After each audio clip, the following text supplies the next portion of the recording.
So is this where you usually like work out of? Yeah. So this is ours. We own this. It's a co-working space. We've had it for like 8+ years now. 8+ years. So we just moved downstairs, but they're like a co-working space, so people can rent different spots depending on how many people you have or like what use you need out of it. For sure. We got like 30 different companies in here right now. Yeah. Damn, As soon as 30? we walked in, I was like, yo. I mean, I've been here once briefly, but I didn't realize the amount of like conference room you guys have and just. Yeah. I mean, just aesthetically, bro, It's fire. It's definitely sick. Yeah. We have like Onset and obviously Alex and them. They used to. That's right. It's downstairs. Yeah, right? they're downstairs and then people like just sole entrepreneurs like an accountant, this girl that works with like doing resumes and stuff. Mm-hmm. So just like, you know, people that don't need like a big office space, Right. they can just rent a little station and work from there, and like different random Yeah, companies. dude, this is badass. Sick place. But yeah, man. So vibe. first of all, I appreciate you making the time. Thanks for having me. Yes, of course. Yeah, man. Like I said, episode 50. Big episode, man. Yeah, bro. I mean, it actually went It's a by big kind one of for quick. us. We've been doing it for what, like a year and a half. You guys shoot for like one a week or what? That's the goal. Yeah. Sometimes we'll be a little bit inconsistent with that just because our schedules. Like, he's a car salesman right now, bro. Terrible so schedule. His schedule. I mean, he can be there. Long till- hours, huh? Yeah. Where at? Yeah. Sunland Park dives, man. Yeah, but I mean, the hours are just unpredictable. I mean, I'm going in on my days off and stuff like that. So Now, how do you guys like select the guests or what? Is there like a specific theme or? So we started off just with friends and family. Really, just like I think the first one was actually with my brother. We were just the main concept was mental health. We really just came on here. So I went to Arizona State, but I lived out in Phoenix, and then I came back. But the first one was just me talking about like just some of the things I experienced like throughout that time, as far as just some of like just anxiety and stuff I was going through. Yeah. And then each guest we've had on, we try to really just go more into just some of the things that they've been through personally, some of their trials and tribulations, and then slowly but surely we started really just diving into people of like of influence here in El Paso that people know about, but they haven't really like got to know them on, I guess, a deeper level, you know. So I think it's just been a good opportunity also to like just meet really amazing people. So it's just been a really dope experience just being able to like branch out. But we're really open to interviewing anybody as long as it's just like a good fit, you know. yeah. Well, 50 is a lot. It's consistency in this game, right? Right. Trying. I mean, I think the stat was I was looking at it. I think it's only like 10% of, or what was it? Like It was 5% of less. podcasts Yeah, it was like 5. Don't go past episode 10. So it's just like, if we can just keep going, I mean. And then I think I saw your YouTube. You like started with some travel stuff too, no? Yeah, You so kinda yeah, exactly. So Yeah. I moved out to Thailand for a little bit after I graduated, and came back. But yeah, I've been all over the place with my content, bro. But it eventually led me here. But being a content creator is what you've been wanting to do, like YouTube and for sure. yeah. I noticed your edits. They're getting cleaned, or they're cleaner than like other people's that I've seen. And Yeah, I appreciate you're like it, behind man. the camera. It's pretty good. Even your first videos look pretty good. Yeah, I no. learned everything from this dude right here, Your brother? actually. Yeah. Yeah. So actually, he's so we both work at Neep Collective. It's like a food truck park and a patio bar. So he's the owner. Right now, I'm actually just helping manage and then helping with the content.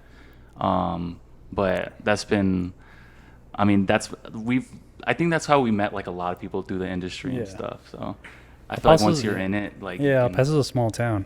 for sure. That's dope. Keep hustling, because you know you're obviously curious about the space, and obviously it's being drawn to you. And episode 50, and the consistency is the game.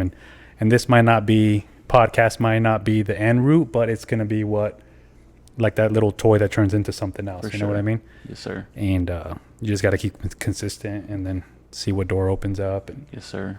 but Yeah. it's been good. Yeah, I've been and seeing I it. saw you. You just came back from like a pretty long trip in Europe, right? Dude, I mean, I was That looking looked at lit. that. That That looked looked badass. really What destinations did you see? I went to south of France and Spain. So I'm a nervous flyer, believe it or not, especially long flights. How many hours? It was like a 9-hour flight 9. to hop over. So I was out there for a minute just to, take advantage of the big trip. But yeah, I try to go once a year on a long trip like that.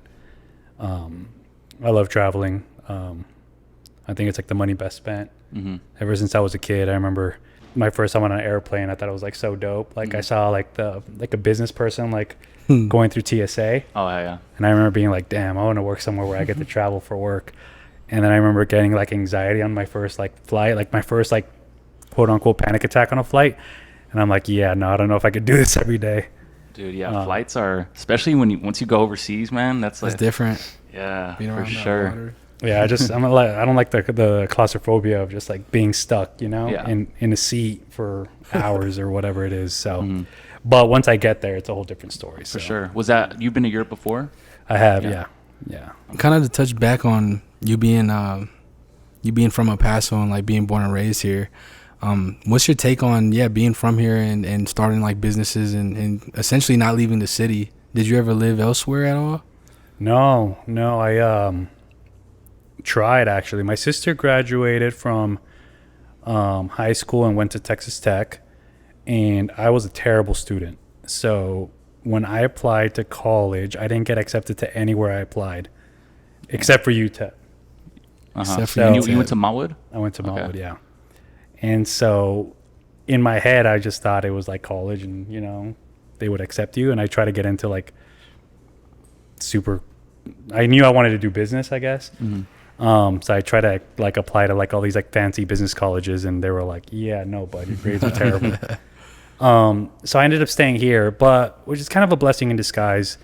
I started working really young, and I did well for myself pretty early on. I had a sales job with my parents. They do roofing and construction, and my dad didn't have any sales guys at that time. It was just him, small mom and pop shop.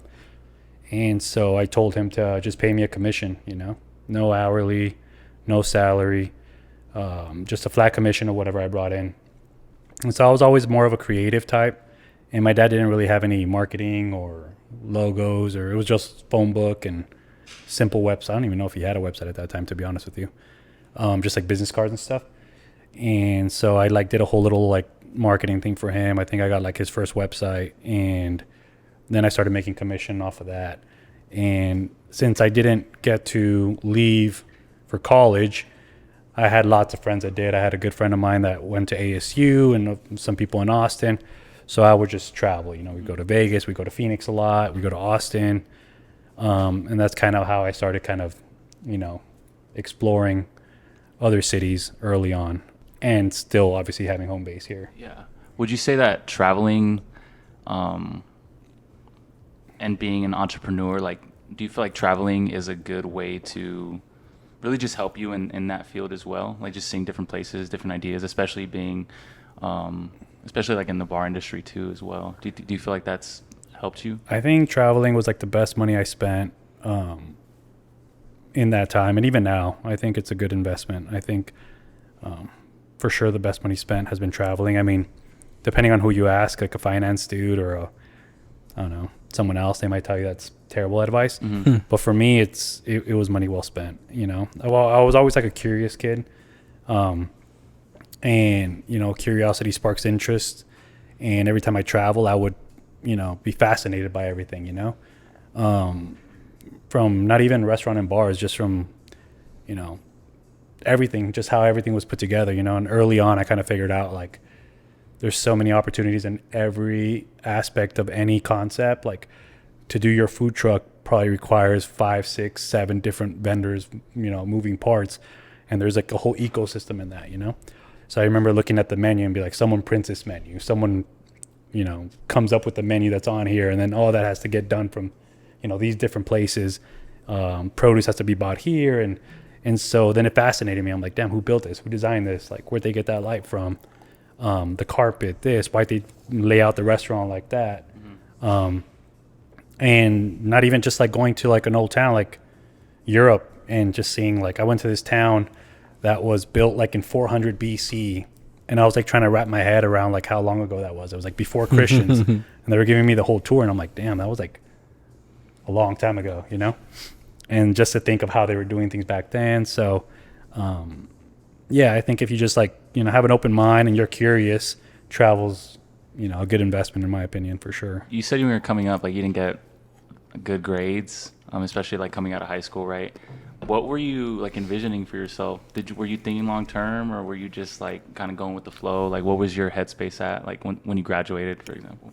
Yeah, I was, you know, I don't consider myself smart. And especially like looking back at that now, I didn't even apply myself or give myself a chance to be a good student. I think everyone has different levels of intelligence, and there's different forms of it, right? And I think in school it's usually like math, science, you know, language, you know, reading. And the way I learned was not by reading a book. It was not by sitting still. I was always, you know, never diagnosed, but I was always ADD, you know, super hyperactive. And I just like nothing really grabbed my focus in school. So I never really paid much attention to it or put much of an effort into it. Now looking back at it, like the only thing that saved me is I don't even consider it intelligence, but I was always like, you know, a little bit more outgoing. You know, I was always like, I played sports. I was kind of like, I wouldn't consider myself a class clown, but I was kind of like a jokester, right? Yeah. So I built some sort of like social skills, you know, and being also kind of like, you know, a little bit more outgoing. I wasn't so shy, right? So I was able to go out and talk to people, go out and do things without having that like embarrassment that a lot of people have, right? Like that communicative. And I think like that was something that helped me kind of later on be a little bit more successful than if I would have gone a different route. So with that being said, you said you're like a very curious person. So where do you start, like from ground zero before like you created or built anything? What was your approach to building like the foundation? I was always kind of intrigued by business, and I, you know, obviously back then I wouldn't consider it business, but I was always intrigued by different things happening around me. I remember, you know, some of my early memories of like watching an award show, and it was Justin Timberlake was like receiving an award, and then, you know, that it was like whatever, and they performed too, and I would think to myself like, that's super cool, right? But I was like, I'm never gonna be Justin Timberlake. Like, I don't sing, I don't dance. But then they would show the crowd, and it was like all the celebrities, but there was a bunch of other people in the stands, and I'd be like, what does that guy do? Why is he there? You know what I mean? And it was like the VMAs, and I'm like, I want to be in the VMAs, but like I can't sing, I can't dance, I can't act. And so I started thinking like, what does that guy do? Yeah. You know? And so I guess that was kind of like the plant, or the seed that was planted in my head about like entertainment. And obviously being like this like outgoing crazy person, I was always like throwing parties when my parents were out of town. Okay. So, you know, everybody wanted to, you know, growing up, go to the parties. You know, we wanted to throw the coolest party, me and my friends. Sure. And so that kind of started that, and then kind of got into trouble like with that in high school. So my parents were in the construction business. I used to pay one of my dad's workers to buy me the booze for these house parties. Yeah. And he used to be like, yeah, what do you want? But he used to like mark them up for me, you know? He's going to be like, I'll buy them for you, but I'm going to charge you more. Just, you know, I don't want to get in trouble with your pops or whatever. And so then my other friends were like, well, have him buy me a bottle or a 30 pack or whatever. So then I would mark it up to them. So even back then, I always like had a little hustle in me. So you're having ragers at my parents' house, yeah. Ragers, the cops would raid it, yeah. And I guess that always started like the entertainment thing. But I like the hosting, you know. I like the entertainment space, the hosting. The next week at school, everybody was talking about it. You know, it's a good experience. Hopefully, no fights or anything broke out. And that's kind of what planted the seed. And so when I didn't end up going away to college, I was working with my dad, and the construction's a tough business. You know, roofing, and like the summer was like brutal. Right.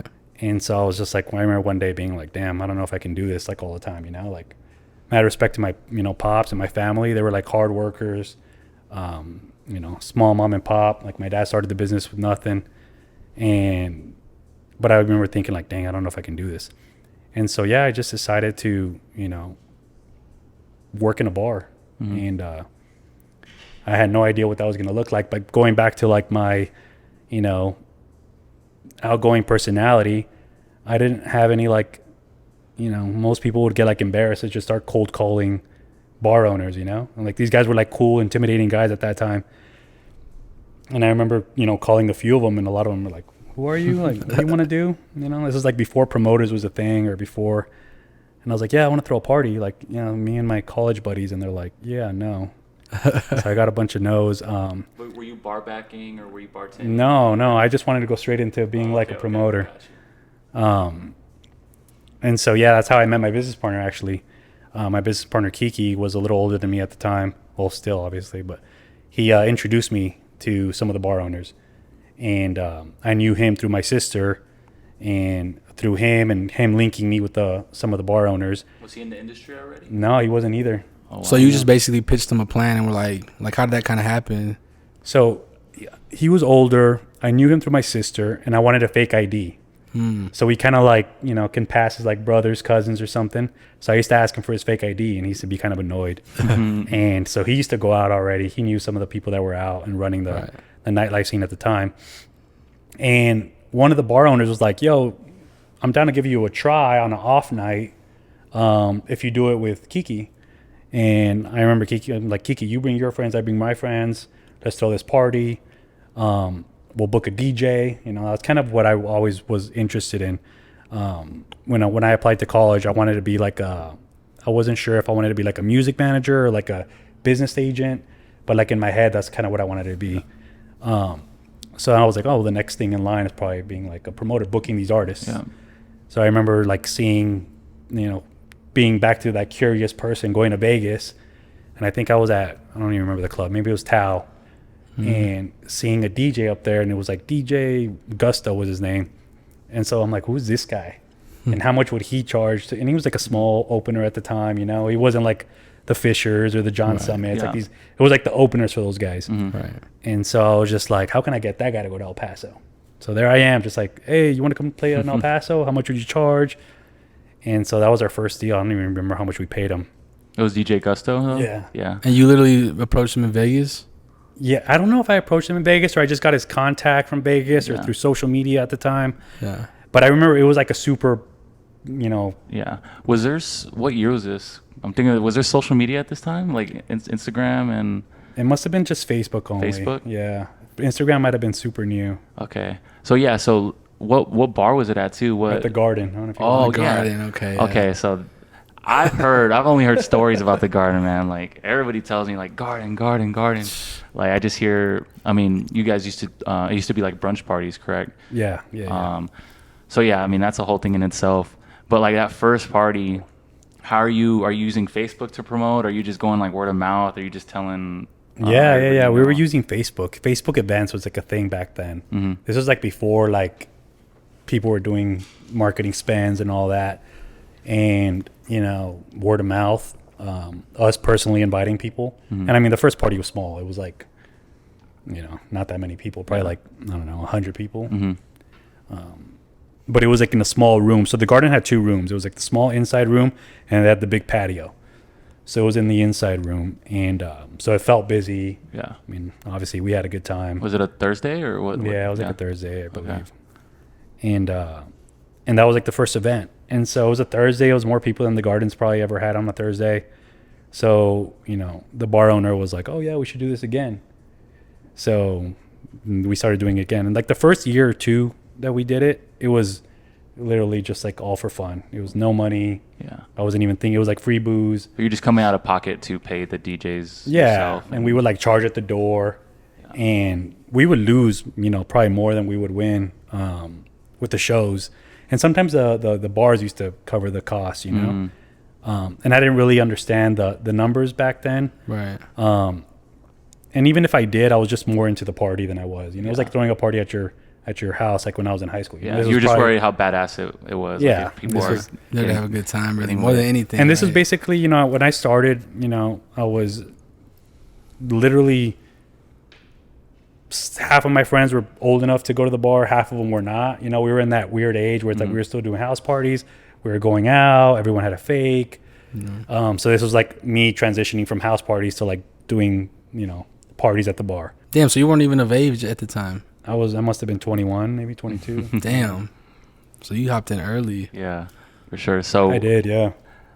So and you and Kiki, what's that dynamic there? Like, did you know, like, when you guys were throwing these parties, were you like, oh, we can definitely like do something special, or was it just like you guys are just trying to throw these parties and it gets bigger and bigger every time, or what was the conversation between, like, the dialogue between you guys at the time? You know what? It was not like there wasn't any like crazy, like, you know, you're bringing this to the table, I'm bringing this to the table. Like, we didn't have like this like master plan. It was just basically him and his friends. He was kind of like a social person, kind of popular in his little circle. I was like doing my thing, but we were just like, you know, dudes that were like social. Yeah. Right. You know, so it was like if we collaborate, it would probably be a better turnout. And I needed him because the bar owner didn't want to, you know, like Do it without him. Yeah, he didn't know me. Yeah. So he's like, this guy's vouching for you. And I had known Kiki for a couple of years socially. But it was good because we both pulled like a different crowd and the event ended up being good. And he had like, we both had like similar tastes, you know. I was a little bit more, I've always liked the art of making a deal. So for me, I was getting more excited about like booking this DJ from Tao and like the contracts and all that, like putting all that together. And he was like really into like the social scene and like who's coming and all that. For sure. So I think that we both fed off of that, each other, to throw the first couple of events. Do you remember the first one that was like, oh shit, like this is, like the first one where it was like, damn, this is popping off? Yeah, you know, there was like a few that I remember where I was just like,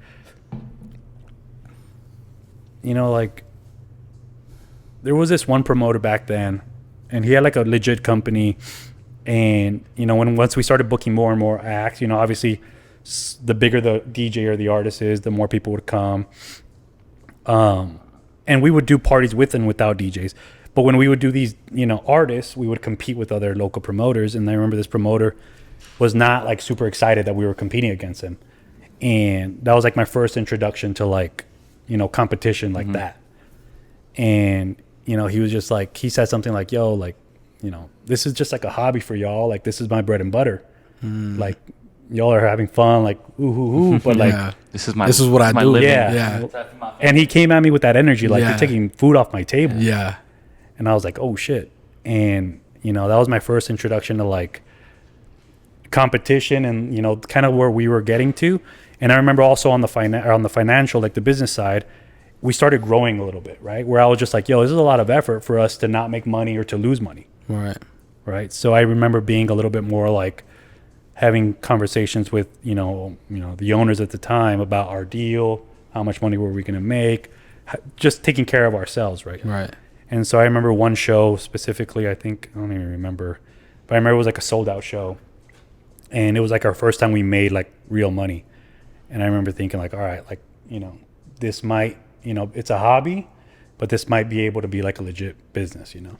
And that's like the first time when I started looking at like setting up an LLC with its own bank account and kind of separating myself from, you know, just a regular guy. So that's how J&K official, like that's when you got you started the name officially, like you got together. J&K, and this is how many years into the business already? Probably 2 or 3. 2 or 3. Yeah. So we used to not. J&K is obviously, you know, stands for Johnny and Kiki, but back then it was like hosted by Johnny Escalante, or the flyer or whatever would say my name, and then his would say his name. So it'd be like you know, Johnny Escalante and Kiki. It was more like a, you know, back then people wouldn't use email. Obviously, they'd probably text you. So it was like text Johnny to get in, text Johnny for a table. So it was like our names, right? And so I remember we did one event for Playboy, and Playboy had an event. They were doing like this Playmates. I don't even remember the exact event, but we had a DJ attached to it. And I remember Kiki being like, dude, I don't know if I want my name attached to a Playboy event, you know? This was at the Plum. And I was like, yeah, you're right. He's like, dude, if my mom sees this, and, you know. And I was like, no, for sure. So we ended up just cutting it short, and we just did J&K. And that's kind of how the name stuck, and it just stayed like that and we never like came up with a name or a brand or anything. It just became J&K after that. When did the day party like come into the picture? At that time, more bar owners wanted to work with us or wanted us to do stuff, right? And we had, you know, a successful night at the Garden, and we were doing other shows here and there that were doing well. So, we were getting pulled all sorts of directions, and me just being excited and like, I wanted to do every deal, right? And I remember Kiki kind of being like, yo, chill, we got to be a little bit more, strategic with what we do. We just shouldn't be doing. And we wanted to kind of stay true to, at that time, every bar owner wanted us to do a certain thing, right? They started influencing what we were supposed to do. And I remember back then thinking like, we have to kind of, trust your own gut and stay true to what you think is going to work. Because we started trying different things just because the bar owner wanted us to fill a Sunday night. Right. And this person wanted us to do this. And this person wanted us to do that. And so before you know it, we were throwing like whack ass like events for no reason, right? Right. So then we ended up going back to like, what do we want? You know what I mean? What party would I want to go to? And I remember we were like, we should do like a day party, like a Sunday fun day. And was it a thing? Like, were people trying that at all? No, I don't think so. And we went to a restaurant that wasn't even open on Sundays. And so we convinced that restaurant owner to open on a Sunday. And, every bar owner was like, why would you want? I was like, no, we want to do a brunch. We want people to like eat, drink, and then turn it into a party, do like a DJ. And it was at G2, which is a small little place, maybe holds 100 people, 150 people. And it became like a thing. And so after those parties started becoming more and more popular, kind of snowballed to then they became like these massive block parties, And then from there, we kind of, at that time, me personally, Kiki too, but I was really into like this trap rap sound. So we did like this little trap party, and we used to do that every Thursday. And that became like a big thing too. And that kind of turned into Trap Fest, which was like this massive block party. And Trap Fest was another one that, me just never really wanting to get stuck with a certain bar owner or venue. I wanted to kind of see what we can do differently. And so when we started doing these block parties, it was almost like, where could we do this? And, I was like, the Coliseum, we tried a couple shows there, and I'm like, what would be different? What would be cool? What would I want to go to, So I think there used to be the KLAQ Street Fest. I don't know if you guys remember that. I've heard of it a little bit, Sounds but familiar. But it used to be like this massive like concert that used to happen downtown. And I used to be like, how can we do that? And going back to like that same curious, not shy person, I was like going to the city, like just like showing up to like the one-stop shop. And they were like, what do you want? I was like, I want to throw a party down there. Like, how do I do it? And they were like, well, you have to go through this, and that. And literally hanging out all day, like figuring out the permits. Yeah. Wow. And so that's how the brunch started and grew. And that's how we started doing the block parties and all the bigger, larger shows. Yeah. Dude. So initially you really started going out like prospecting and just talking to people, trying to just meet the right people and asking them questions. I tell everybody this, like, especially the young kids, I tell them like, the biggest reason why people don't start something is because they're embarrassed or shy, or they get like self cringe or whatever it is to just like do it, right? They're scared of like, if they're gonna look stupid, if they're embarrassed, or people gonna share it and make fun of me. And I guess that filter I never really had, where like I can walk into ask for something not knowing anything and not feel like turned off by it, right? And I remember like now looking back, I get the cringe now, but now looking back, like I had tax questions, I had real estate questions, I didn't know how to sign a lease, but I wasn't really embarrassed to ask. Yeah. And maybe it wasn't even like a confidence thing, to be honest with you. It was just like, I don't know, I just didn't have that like part of me that would like kind of, and there's a lot of people that don't want to go and just. What do you attribute that to? You think it was just like your hunger? Like, were you just feeling really motivated at the time to just figure it out? Or was it just your natural? Yeah, or do you think you're just being yourself? Like, was it easy for you, kind of, I guess, in a way? Yeah, it doesn't seem like it was trained, right? It was just. Right. Yeah, no, I think it was just, I was just like outspoken, I was just, which got me in trouble a lot. Yeah. And, I was never really intimidated either. And so, yeah, I think it was just kind of this trait that I had that a lot of people have, or that a lot of people could develop or could work on, And I think sales helped a lot with that. I think everyone should work a sales job in their life, or even like a waiter, some sort of service where you're like, yeah, so you can experience, you know, that communication, the, you know, getting turned down, and not letting, you know, that get to you, you know. Yeah. I think once you experience that like first couple of like either no's or really just like what you see in your eyes as a failure, like you kind of just become, obviously it still affects you, but you're not as affected by it, you know? Yeah. Because I guess for me, like starting the pod, and just talking about like certain like personal things, like at first it was like really hard, and it still is, but I think you just, because I think I'm the opposite. I think I care a lot, and it doesn't like I still do what I want to do, but I do care about what other people think of me, and like, we all do. Yeah. Like we all do. We all are like, you know, self-conscious, and probably more so that we like, it's more you than what everyone else, right? Yeah. Like I always make fun of them. Like you're like the only person that rewatches your story more than once. I promise. Yeah. Like no, unless it's like a thirst trap, maybe. But like no one cares, you know, and everyone forgets. And you know, early on, I just never really. I remember this, you know, showing up to a meeting and then, which is, you know, a little disrespectful, but I was waiting for some person and I was putting my foot up on the table as I was waiting, and the guy, you know, later on told me, he's like, man, I walked into that room and I forgot what I was asking for, but it was like, and I remember thinking, what's this little idiot doing with his feet on the, and it wasn't on the table, it was just like another seat that was there.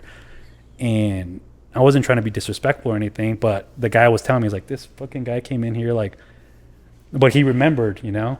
And in my head, I was like, dude, I apologize. I didn't mean to be rude, but, you know, I just had that, you know, personality, I guess, where I wasn't really too shy. And I mean, I used to door knock, you know, and try to sell roofs. And that was like probably what kind of helped build that a little bit. That's a sure. fucking hustle, yo. And so, like we just threw our first like official event. It was like a live podcast. And just everything that went into that, as far as just like the initial ideation phase, and then the marketing, the actual day of, and the setup, selling tickets, everything. It was probably the most fulfilling thing, but the most stressful thing I've ever done. And it feels like you're doing something on a much larger scale, much more consistently, almost damn near like every weekend. So, like through your experiences, especially first starting out, like how'd you deal with the stress and just like really all the chaos? Because what I always think about is like, is it Murphy's Law? Anything like could go wrong, like will go wrong. I mean, sometimes that's the case, dude. So like, how do you deal with just like the I think you deal like you talked about like organized chaos as well. Yeah. So yeah, how do you deal with those like unexpected, you know? I think like going back to what I said, the hardest part is getting started, you know, getting yourself out of like, you know, this podcast live thing could go wrong. No one can show up. Once you get past that, getting started is the easy part. And you have a list of what you have to get done. And that list is the to-do list, you know, you have your things. I want it to look like this, and you know what you have to do. And getting it done, I think, is easy. You know, you figure it out. Like I have this joke with my team where it's like, you want me to show you how to do it, or you want me to show you a video on YouTube? And I tell them that they can learn anything on a YouTube video, you know? And when I started throwing events and, you know, doing these block parties, like there is no rule book or no handbook for how to do this. There was no like TED Talk. And now like YouTube's a thing, which is why I make that joke. But like I would just go and ask questions. I would just go and figure it out, you know? And I think when you're like deep in the trenches and you're like working, I feel like you don't allow yourself to stress because you're trying to figure it out. I think I stress more now when I'm like kind of overseeing a little bit than when I was in there, right? Because you're like, I got to do this next. I got to do this. This didn't work out. I got to figure this out. And it's like working out. Like the first time you go and you run a mile, you know, it's hard or it's this. And then the second time you go, it's a little easier. And then over time, things get easier. And I have to remind myself that all the time, because where we're at now to where we started, it's you know, a big difference, but not really, you know? And I think about where I wish I was, and it's like way more, you know? And I tell myself, why aren't we there yet? And the same reasons that I was scared back then are the same reasons I'm scared now. I was like, if we do an event for 5,000 to 7,000 people, why can't we do one for 15,000, right? Or why can't we do something just different? And I think the idea is like daunting and it scares a lot of people.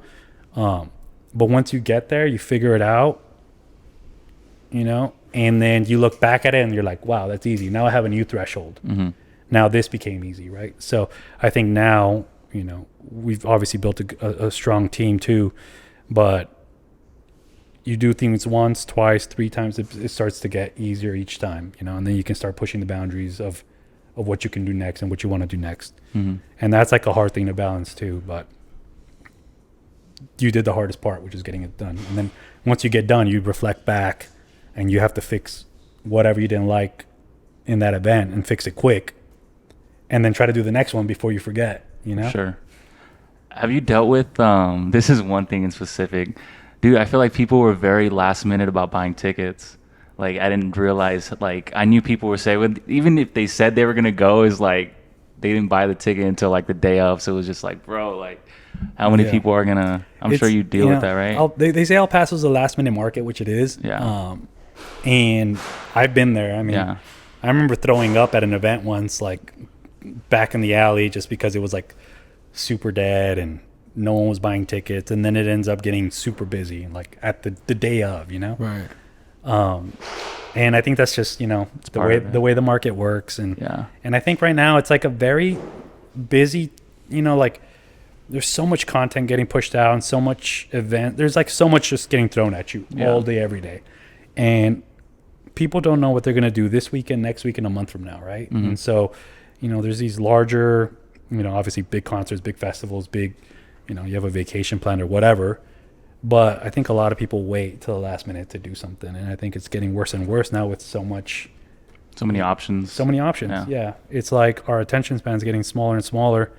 And the, you know, things you can do, whether it's, you know, socially, like in person, or just, you know, virtually, you know, you watch a show, do this, do that, play a game. And yeah, I think it's, you know, people don't plan ahead at all. For sure.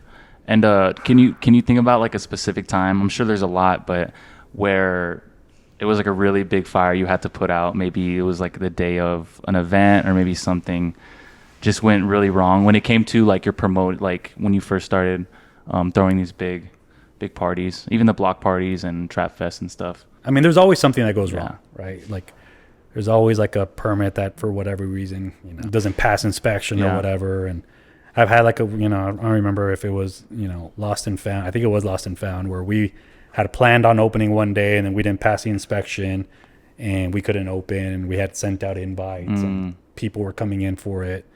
So there's been a lot of those moments for sure that you have to overcome. And so you talked about... The pandemic was probably, like, now that I think about it, the pandemic was probably the worst thing that's happened to us when it comes to something like that. Yeah, because that's when you were opening Hush at that point. Yeah. So at least when it comes to just you personally, I mean, you even mentioned, like, I'm not sure how old you were, but you mentioned, like, getting a panic attack, like, on a plane, and, like, you throwing up in an alley before, like before the actual... like the day of the party, you know? So, what's like your experiences, I guess with like, have you experienced like anxiety, and if so, like, how do you deal with that yourself, and how do you overcome that? Yeah, for sure. I had my first panic attack when I was probably in high school.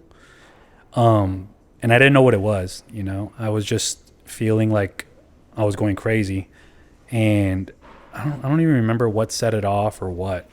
But I remember just being like in panic. Like I couldn't even watch TV. It would like freak me out.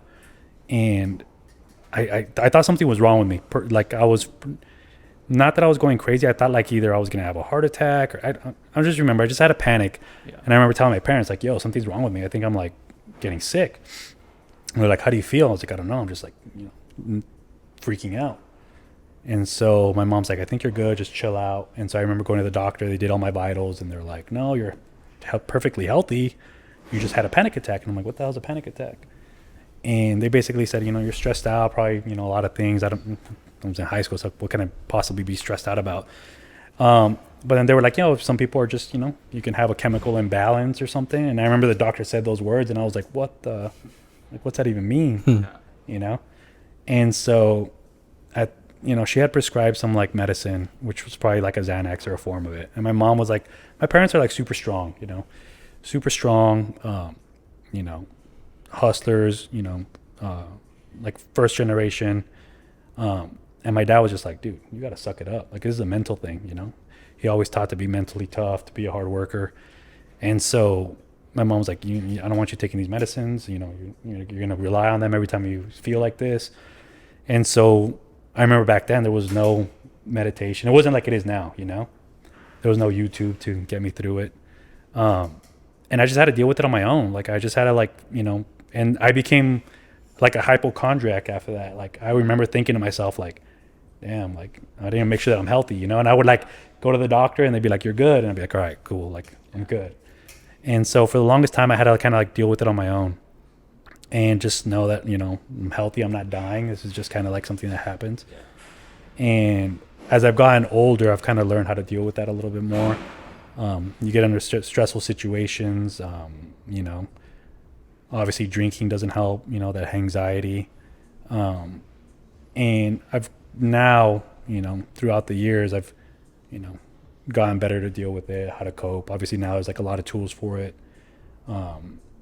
And now I like look back now and I'm like, man, that was tough because I didn't know what was going on. I didn't know it was like a medical thing that like, maybe I needed to go to therapy or maybe I needed to take medication for real. And I'm kind of glad that I didn't go that route because, maybe I would have been dependent. But I think it did make me a little, mentally tougher, dealing with it on my own and try to figuring it out. But yeah, it was tough. And I still deal with it today, anxiety and sometimes even depression, The pandemic kind of brought it back, Working out has helped tremendously, obviously. During the pandemic when we couldn't work out, I felt that my anxiety was getting worse and worse. Also growing up in like that mental toughness, it was kind of like a stigma to talk about it, if you were freaking out. Yeah. But now it's a little bit more easy. For sure. Well, I appreciate you sharing that, man. And when I hear that, it's like experiencing it's because I experienced like damn near like the same exact thing. And that's actually what like kind of led me to start the podcast. But it was the same thing, dude. Like in high school, I think it was like my senior year. And I literally felt like, I think I have heart issues or something. Yeah. I literally went through like a whole heart scan, like everything, like, no, like it's anxiety. Yeah, so me too, actually. Yeah. And I went to college, started getting panic attacks there, went to the doctor again. And it was just like anxiety, but it was just so hard for me to get through my head that's what it was, because I guess when you're in that moment, you can make yourself believe a lot of things, especially when it comes to your health, And you make it worse. I tell people that, like, I've told my friends and family even, like, it's hard for me to explain how I feel in that moment or when I was having these issues. I can't even, like, put it into words what I'm feeling, right? So it's like I don't expect them to understand. But, like, I remember, like, certain things used to get me nervous and I used to avoid. And I wouldn't expect, my sister or my brother to be like, I understand what you're going through, because you're not. Like, you have to kind of deal with it on your own and like kind of deal with it, or talk to someone that kind of has had the same issues, because a lot of people can't relate. Right. And now looking back at it, at some of those moments, like you were saying, when you were having like the heart palpitation and you thought something was wrong with you, I think for me, having those scares, but then also them telling me like, yo, you're fine, also like kind of helped me talk to myself and be like, all right, dude, you're good. Because for me, my anxiety would trigger me, like, and I guess everyone's different, but my anxiety would, like, something bad was gonna happen to me. Yeah. And so those little, like, when those medical checkups were kind of, and I think that's why another reason why I've always tried to, like, stay in somewhat shape and for sure take care of myself a little bit, Yeah. to help with that. Now, there's definitely a lot of tools that are helpful. Sometimes nothing fucking helps. You just have to kind of like ride the wave, but not for sure. Especially like I see you cold plunge as well. Yeah. That I feel like that's a that's a game changer for sure too. But if they come out like in, you know, whatever in the future and they say like the whole cold plunge thing was a hoax, I'm gonna be so pissed. you're just 'Cause fucking, it sucks. Yeah. dude. Those 5 minutes or whatever are just brutal. Yeah. Terrible. And I think, you know, like maybe you're the same way. And I think people that are like hyperactive, whether it's, I learned how to use the anxiety for good, because if you're like hyperactive and you're like thinking, when I would get in these moments, it was very hard for me to quiet the mind, you know, even for a while, like going to sleep, sometimes tough, because I go to bed and I start thinking about something and I just can't shut it off, right? Whatever part of the brain that is, it just keeps going. Mm-hmm. But sometimes that brain was what was keeping me going for other things. So learning how to channel that energy to be like busy and working on new things. And, you know, if your brain doesn't want to shut up, use it for something good. Mm-hmm. And I think that's what kept me active and social, and always trying different things, shifting that energy for good. For sure. So a place that we've visit like very often, especially like our age group at this point, dude, later, like that's a completely, like, that's a monster right now. And it has been for, I mean, even when I think you were, well, like even like your generation, dude, that was your spot too when you were going out. So where did like the initial plans for later, when did that start and how did it start? It goes back to like, you know, being, you know, in the promotion scene and asking ourselves, you know, as like a business owner, you want whatever you're selling, like you need to be your own consumer too, you know? And we've always said that. We want whatever we do for us to enjoy. Like, I don't ever want to be a part of a business that I won't want to be involved with or go to. And at that time, we wanted a place that was not like a DJ party. We wanted kind of like a, you know, social, you know, we called it like a, you know, like a bar. Mm-hmm. And that's kind of where the idea of later came. And we wanted like a smaller place that wasn't so big, that can be open, you know, 7 days a week, and, you know, that could have a DJ or not have a DJ, that just has good drinks, and that was like in a cool spot. And so that's kind of the idea of later came. You know, it was a house, and, you know, we knew that the ballpark was coming there. It's actually how I met Renard Johnson. Oh, wow. Not how I met him, but how I like reconnected with him, because I had met him when I was door knocking and selling news. Oh, yeah. It was like crazy, 15 years ago or 20 years ago. And so that opportunity came, and from traveling, going to Austin, I saw Rainy Street, and I thought it was like the coolest thing. I was like a young college kid, and I'm like, oh shit. And I'm like, why don't we do that here? You know? And that's kind of how that idea came. So that house, before you went, was there someone living in it before? Or obviously there's someone living in it, but was it abandoned for a while? Or no, there was someone living in it. Oh, yeah. Shit. There was someone living in it. And so the guy that owned the house, when he showed it to me, I had to coordinate with the tenant, and she's like, oh, are you moving in here? And I'm like, yeah, kind of. And so when her lease ended, we took it over, and then we had to go through the whole process. And turning a residential building into a commercial, not only a commercial, like a place of assembly is what they call it at the city, which is not going to be like a, you know, like some houses, they have like lawyers' offices, or that's like, you know, there's going to be 2-3 people. But when you're going to have lots of people hanging out, it's a whole different permit. Mm-hmm. And so I didn't know that when I made the deal. And I had to go to the city, and then I'm like, wait, what do you mean I have to do this? I have to do a handicap ramp. I have to do how many restrooms? I have to have parking. Damn. So then it opened up a whole different can of worms that, like, going back to, like, the anxiety and stress, like, oh, shit, like, you start freaking out. I just signed this lease. Like, now I'm on the hook financially. My dad told me not to do it. Everyone told me not to do it. And then you just, you know, get caught in the trenches. And once you're in there, it's kind of hard to, you know, freak out when you have shit to do. So that's a big one. Like, how many people like were telling you no? And I mean, you said your dad was telling you no. So how do you go about like being sure in an idea that the people around you don't really believe in? I mean, you know, like when I started seeing, you know, therapy once I started getting a little older. So I've been, you know, talking to a therapist probably now for 4 years. And everyone thought I was weird. Even like saying it out loud, people probably think that's weird.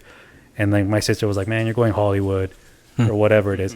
But the reason why I say, or I think that it was good for me, is no matter who you talk to, whether it's your family, your business partner, your girlfriend or boyfriend, your teachers, even if they want the very best for you, they're going to have their own version and their own ideas of how that works, right? So they're going to have their own personal interest, whether it's intentional or not, whether it's, malicious or not, or good intent. They're going to have their idea of what's best for you, and only you know. So I remember when talking to a therapist, I wanted someone that, they have no benefit of what I say. I just want to hear myself talk and get like a third person perspective on, whatever's going on in my life. And I think, when I did later, my dad obviously is a big, important person in my life. And he was like, no, this is a terrible idea. What are you doing? Other people were kind of like, this is kind of, crazy. But my gut, my intuition was like, no, it's good. And I think a lot of people, always kind of know what's right. Your intuition, if you have a pretty good judgment, hopefully everyone does. If you kind of just listen to that, you kind of know it's a good idea. And I just knew deep down, like there was no doubts in my head that it was going to work. And I knew the deal was good, even though I didn't really understand it at that time. So I was just like, I'll figure it out. Yeah. So you eventually like jump through all these hoops. You're able to open later, and you said the ballpark opens like around that time. Yeah. Yeah. I don't even remember if the ballpark was already open or not, but it was around that time. It was like new. And would you say, because it's evolved over time, right? I mean, you said it was. I think when you were going, it was like a lot more chill. I think it was. Like you said, it was just a place for people to go talk and hang out, have a drink. Yeah. Now when we go, like we kind of rage there now. So like, how did that evolution come about? And why do you think it kind of evolved into that as well? I think it's just like also the neighborhood. At that time, Blackbird was there. Blackbird was like a, more of a chill bar. And it was kind of like more of a neighborhood. And I think we were doing a bunch of the, the party stuff in Union Plaza, which is the garden and all that. Yeah. So when that kind of district died down, it kind of shifted a little bit. And I think that's where you got a little bit more energy. Right. And we started kind of getting a little bit more involved with like the DJs and the booking. So we started booking a lot of locals. So we have a bunch of local DJs that, play there on the weekends. And, it's become like a fun spot, on the weekends. Yeah, for sure. How do you know when to, I guess as like just a business owner and maybe in the bar industry as well, I feel like you have to constantly evolve and really just learn and do those type of things. But like, how do you know when you should like maybe stick to your gut and stick to like, or not stick to your gut, but stick to what's like working, and then as opposed to like, oh, maybe we should make this change here, I think, like that's like the fun part about, this. It's like the creativity of what you want. And I think what we wanted to do with our concepts and as a company, we're called, the hospitality is called like creative growth. And we always wanted to kind of push the boundaries of entertainment in El Paso. And not that we wanted to be like big cities, but we wanted to have the same quality of major markets. And so we wanted to see what can we do that's next and upcoming and cool, without going, over people's heads. That's going to work, and the most important, like being cool is cool, but making money is obviously the goal. You can't do one without the other. And so I think we're always trying different things to see what works, what the people respond to, but what's going in a direction that we believe in, something that we want to be participating in. We just don't want to do things for money grabs, I think we're in this for the long haul, and, we want to have,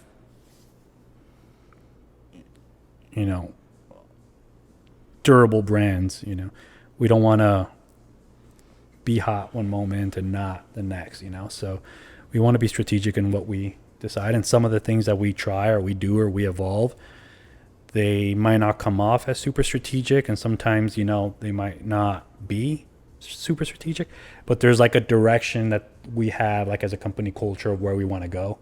So it doesn't matter, how we get there and how long it takes, as long as we're kind of still going in that area. That's kind of how I would say we tried how to involve some of the brands. For sure. And so from later, I think was it Born and Raised Born after and Raised, that? yeah. So that was like your first, you guys expanded to the east side. Yeah. Was that your only east side bar to date? Yeah. Yeah, your only project. That was our only one. So what was it about Born and Raised? Because I personally didn't. I don't think I think I was probably too young. But what was that like? And what was the difference between like something like later being like, especially in downtown, and then having your spot on the east side? Like what was the comparison and difference between the two? See, Born and Raised became something that was like a big, lesson for us. And it was something that was motivated for the wrong reasons, right? We wanted a big place that was going to fit a lot of people, and we wanted a kitchen, and we wanted to do brunches, and we wanted to do happy hours, and we wanted to do sports. And it's like we wanted to do everything. And it was far away from where we were. So like managing it wasn't easy, right? From where I live, it was like a 35 minute drive there, 35 minute back. And it was just so big. It was hard to keep it busy, 3, 4, 5 times out of the week. And we were trying to do too much. And so, it did great actually for a year and a half, and it just became harder and harder to manage it. And we wanted to focus kind of in the downtown, what I call the little triangle. And it just didn't make sense for us anymore. So that's when we ended up selling it. Yeah. So what's the triangle for you? I think like every, city has like where like there's going to be like these cool concepts and like, where you can do things that are a little bit more out of the box. And I think that's like UTEP Uptown, they call it Uptown, Downtown, and I think Central. Right? Okay. That's where like I think a lot of people are doing cool things and like cool venues. And that's kind of where I like it. That's kind of where I see the energy right now. For sure. And then Lost and Found is right after Born and Raised. Yeah. Lost and Found. And that one, like when I was talking to Junie, who said it was like more like I guess like a Miami type of feel. Yeah. Obviously now you use it, like you host definitely a lot of DJs there. It's a venue currently right now. Yeah. So how did Lost and Found come about? So Lost and Found was, we wanted to do something in Cincinnati, and Cincinnati was another, it's been an entertainment district that's gone, up and down throughout the years. It's been around since probably, 70s, 80s. And so we wanted to have some sort of presence in that area, in that neighborhood. And same thing, it was, the pandemic was one that, we had 7 days a week. We were open before the pandemic happened. It kind of like shifted us a little bit, and we were kind of doing this DJ concert series that was doing really well. So we ended up just shifting and focusing on that and kind of expanding that, and that kind of led us to do some stuff at the Elmont, that we're kind of doing a little Lost and Found takeover that we did this series, and we're going to start focusing a little bit more on doing more concerts like that in different locations. For sure. And then you like Hush Hush is for sure, it's like super unique, man. Like that whole concept of like, it's like it feels like Middle Eastern, but then you kind of get like a little bit of like Mexico vibe too. And that one opened, you were working on that one during the pandemic. So what was the inspiration for that one? And then what were the challenges that came about with Hush Hush, especially during the pandemic? So we bought that place like in November of 2019, and we said we were just going to keep it running through the holidays, and then January, February we were going to close it and remodel it. And we didn't have any of these crazy plans. The place was actually quite popular. It was doing well. And we were going to do some small TLC to it, and then the pandemic hit. And so then we we're kind of thinking about when are we going to be open, and we just never knew. And so the more time we had to sit on it, the more time we had to think about, and my dumb ass was like, oh, maybe we should do a rooftop on it. And so I sat with engineers and structural guys, and like, what do we have to do to put a rooftop? How much would it cost? And I just had the time to, and so I guess the time kind of helped, which was a blessing in disguise now that I look back at it, because we kind of did a complete 180 on the concept there. And the inspiration was a little bit, you're right, like Moroccan, Mexican, like an hacienda kind of thing. that also felt like El Pasoan. You know, a bunch of the plants are from like native plants in the area, and yeah, I tell people we're not in the bar business, we're in the brand business. You know, we like to create brands and experiences, right? Because you can have a Bud Light or a vodka soda or whatever you drink anywhere, but the experience and like the brand is why people come back, I think, and that's what we like to give people, an experience and create a good brand For sure. that they can expect quality from. Yeah. When it comes to like the people you work with, like your business partners and especially the people that work under you, what is the main thing? Obviously, there's a lot of qualities that I'm sure you look at, but what is something that is maybe like uncompromisable for you if you're going to be working with someone? You know, like building a team, you want a bunch of like A players, right? And figuring that out is not always easy. You know, you want to build a good culture. You want people that want to work for you and that are excited. And I think what it boils down to is, you know, hiring people that love what they're doing and believe in the brand and the direction that it's heading in. And, you know, at the end of the day, I like to hire people that are workers, you know. I'm kind of like all over the place with the schedule. I'm up early, you know, which is kind of weird for a bar owner to say. And I don't really go out, you know, as much as I used to. So sometimes I'm, you know, texting really early. Sometimes, you know, the guys are out late. Are you up at like 5 a.m.? It just depends, yeah, but I'm kind of like an early. And I've been like that since the construction, you know, like growing up in a construction family where, you know, in the roofing, you try to beat the sun, so you're up early. So, yeah, just people that are going to put their head down and work. Like, they're going to, like, not complain about it, you know? And I think that's work ethic it's another thing that's not taught. And so you want people that are hard workers. And with hard work, you know, it doesn't really matter the intelligence level as much. I think, you know, like I said, I wasn't a smart person and I was able to figure it out. And if someone's smart or someone has hard work ethic, they're going to figure it out. They're going to be smart enough to figure it out. And yeah, just, you know, once that happens, I like to put people in positions that, you know, I'm like a master delegator, I feel like. And, you know, finding talent, you know, recruiting talent is probably something that I think that I consider myself really good at. Finding these people that are, you know, super good at what they do, and then giving them, you know, going back to my stupid YouTube comment, like there's no rule book or no guidebook. There's no like, these are the steps, you know, if you're a pharmacist, you're like, yo, this is how you make the shit. This is, you know, and for us, it's like, there's none of that, right? We kind of create our own template. And so sometimes I'm like, hey, I want this. I don't care how you do it, but this is kind of the end goal. And, you know, I've had to have that conversation with some of the people that work for us and just be like, dude, you can do it however you want to do it. This is how I like to see it. If it works for you, cool. And if it doesn't, and yeah, and then you get to a certain point where, you know, you want to hire people that if they were to quit, you're kind of like, oh, fuck, what am I going to do? You know what I mean? Yeah. And that's how you identify, with like an A player. And if you're, you know, if someone walks in and says like, dude, I'm out, like I'm going to put in my 2-week notice, and you can tell that person you can leave today, then you know that's not an A player, you know? Right. So, which is kind of scary to think about, but but being also like the, you know, the business owner, you remember that you kind of did all that growing up, you know? So you kind of want to instill that same kind of like, yo, figure this shit out. You and like Kiki's relationship, being that you guys were friends before and you guys are still like best friends. I mean, we're best friends as well, and we're obviously, I mean, we do business together and we want to continue to do different, I mean, a lot of different ventures and do things together, and we're still navigating that relationship as well. But more than anything, it's like we're best friends first.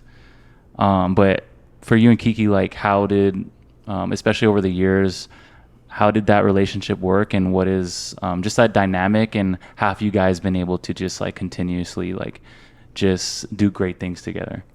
Yeah, so, you know, they always say that like a business partner is like, you know, like your marriage, you know? Mm-hmm. And it's true. It becomes like your you know, person that you're breaking bread with ultimately every day. Mm-hmm. And so you're going to have ups and downs in that relationship, you know? It's going to be good months, bad months, good years, bad years. You guys are not always going to get along. But if the end goal is the same and you guys are both kind of wanting the same thing and the visions are aligned, then that's all you need, you know, and trust, respect, knowing deep down you have each other's back, you know.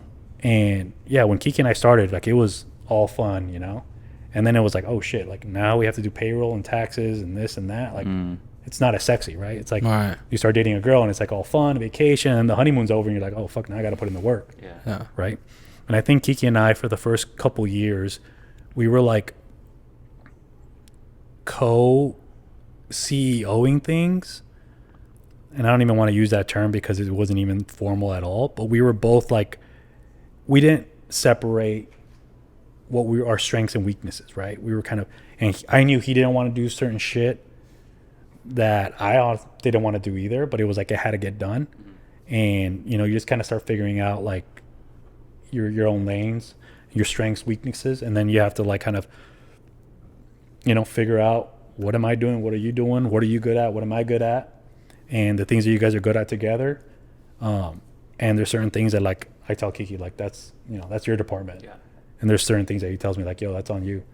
And just having that kind of respect, and we lean on each other, I think that's very important. Sure.